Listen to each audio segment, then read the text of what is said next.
মনে বড় আশা নিয়ে আল্লাহ তোমার শাহী দরবারে ভিক্ষুকের মতো হাত বাড়াইলাম।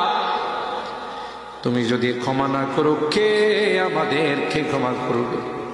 কে আমাদের মাফ করবে? ভিক্ষুকে একজনের কাছে ভিক্ষা না পেলে আরেকজনের কাছে পায়। এক দুয়ার থেকে বিতাড়িত হলে আরেক দুয়ারে যায়। তোমার দরবার থেকে যদি মাহরুম হয়ে যায়, বিতাড়িত হয়ে যায়, কার কাছে যাব? কে আমাদেরকে ক্ষমা করবে?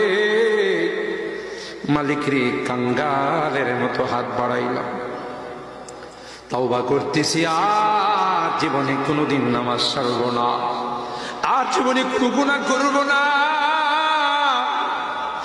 আর জীবনে কোনোদিন বেপরদায় চলব না।